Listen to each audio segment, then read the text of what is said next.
Hello, my name is Imogen Cater. I am a senior management student and a trained coach. But really my coaching is it's a kind of extension of lifestyle, stuff I've seen about life that can be immensely helpful to you in difficult situations. Or even just general life situations, come to think of it. But I'm going to tell you a story about a difficult situation. A line manager who I really wasn't getting on with. He was a finance manager, had a team of about 6, 7, 8 underneath him. And he was, yes, busy. That was true. Yes, busy. Yes, it was a job where you had to look after a team and defend them to an extent from senior management who would like to cut the resources. Kind of like almost every finance role that there is, because we tend to be overhead, so we tend to get cut. Please excuse my cough. So this guy, who was quite difficult, awkward, sarcastic, and when he was nice to people, people worried that there was something wrong. And I wondered what on earth I was dealing with. And we got into a bit of a barney because I have quite a lot of experience with Excel VLOOKUPs, and he has a lot of it, and he didn't. And he was very, very cautious of them, and I used them for a task, and he got boiling mad at me. And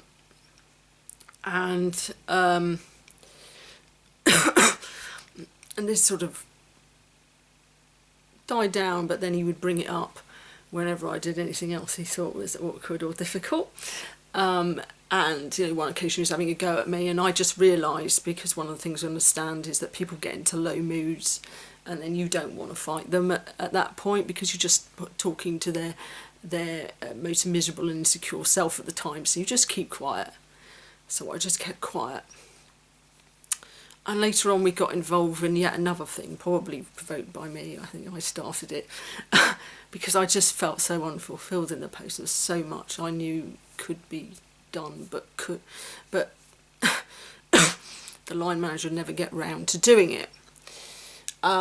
So I got very, very frustrated, and I had a disagreement with him, and there were 2 other people in the room, and it just wasn't working. And then at the end everything calmed down, and I just talked to this line manager on his own, and he said, well, you put all these extra lines in the spreadsheet. And I said, he was calm enough then for me to say, and that has nothing to do with VLOOKUPs. Something else you gave me as an instruction made me put those extra lines in. It wasn't VLOOKUPs. And after that he did look more at VLOOKUPs.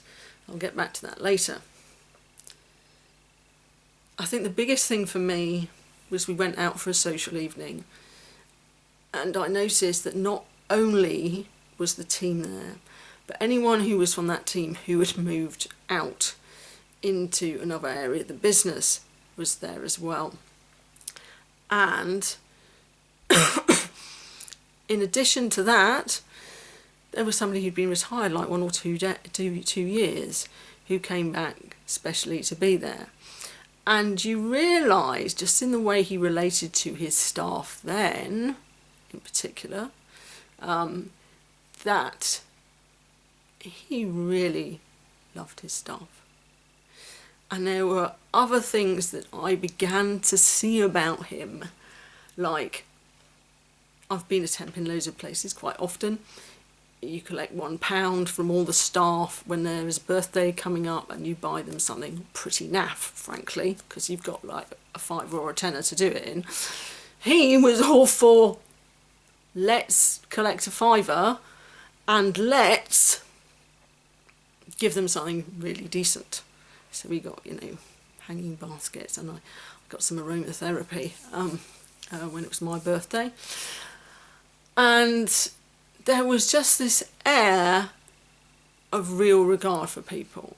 And he took up VLOOKUPs, got me to demo one for him, and then gave me the job of teaching the team all about VLOOKUPs, or VLOOKUPs false if you're into that kind of detail.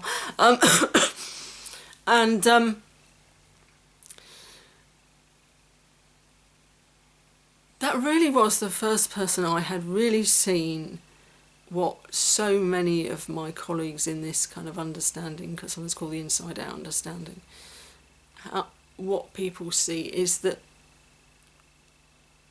the problem with other people is never in them, it's always in how you see them. And what I came to see about that line manager is that he was amazing. Inside, he was amazing. The job he did was extraordinary. And yes, on the surface, he blew up every now and then. You know? And it might be uncomfortable for those who were dealing with him at that time. But he had such a heart for that, and it was so hidden in these kind of, I think, anxious and insecure thoughts, which is not his unique thing. Okay, everybody has it. But his sort of strategy of survival was this sarcasm, this thing that I had run up against and thought, oh, that's awful. But actually, deep inside, he really had something. And when I left, I gave them all a book. And in his, I forget what I wrote, but it was something like, it was as, I don't know that he's ever read the book, but it is the story of the woman who first taught this stuff, how she came to learn of it, and she needed to learn it from a man named Sid, who had had a huge insight into how the human mind worked, and it totally changed his life, and he began to speak and it changed other people's lives. But Elsie had known him before that happened, and it was very, very hard for Elsie to go, he's got something. So it was the story of Elsie seeing it, and what she went on to do, which was consult in various businesses. Even though her background was being a housewife, she consulted in all sorts of businesses with this understanding, which made such a huge difference. And it was that book, and I said, you know, I don't know whether I said quite this, but I'm going to imagine roughly what I said. It's just as Elsie took time to see what Sid was made of, I took time to see what you're made of. But you have a diamond inside you. And I see that now. And in a job where he got very little acknowledgement, he was very pleased about that. And I'm seeing him tomorrow and giving him a silly card and some of his aromatherapy, because I know he uses it as well. I hope you enjoyed that. Thanks.